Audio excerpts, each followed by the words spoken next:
Please note, we would like to make it very clear, we are totally against the form of discipline described in the articles and accounts being used on minors and non-consenting adults.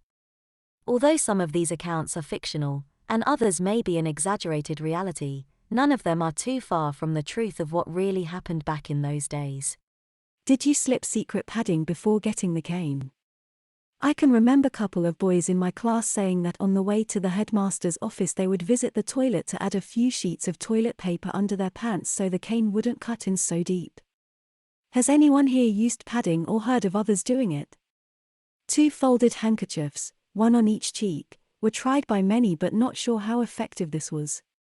Another trick in the winter was, on the way back from fetching the cane from the office and just before getting a teacher to witness your caning, was to stick your butt against a hot radiator to get it hot, which was supposed to help. Problem was that by the time you had got the teacher to witness and got back to class and bent over, your butt had probably cooled down. Certainly not. Absolutely not, cricket. Take your punishment with fortitude, and remember to thank sir afterwards. Actually yes, I did come across it once or twice. A fairly tight extra pair of swimming trunks was unobtrusive and would not show in outline, nor alter the sound from thwack to thud. Still not cricket though, and I never tried it myself. Formal punishment in my school was always the strap on the hand. However, we were slippered in the gym was to slip the back of your vest into your shorts to lessen the impact of the plimsoll. Some boys managed to get away with it. Whilst on the subject of padding, I don't remember any boy ever trying it in my school. Padding was popular in comics of the time. A book was the usual item, very visible of course. I may have mentioned this here before, but in the mid-1950s schoolboy trouser material changed. Up to then school trousers, short or long, were made grey flannel, a fairly thick woolen material compared its replacement, namely terylene. This new wonder material was very much thinner and somewhat more durable. At around the same time, boys' underpants were becoming briefer and possibly a bit thinner.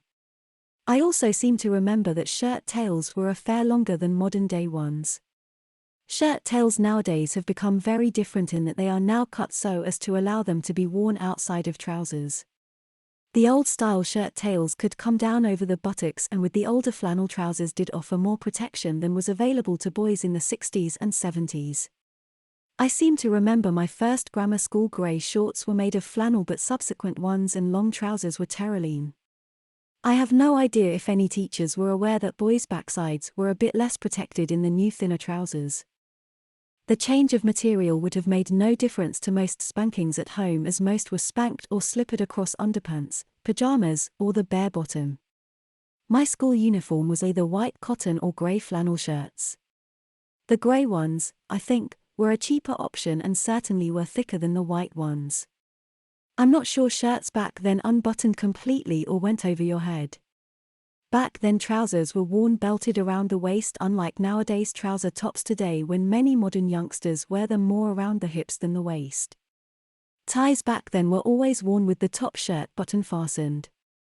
I'm not sure if many of today's youngsters even know how to tie a decent tie knot.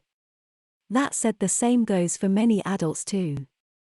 The days of full Windsor or half Windsor tie knots are long gone for many, including some politicians and so-called celebrities. World War II RAF pilots were reputed to wear their uniform shirts with the top button unfastened.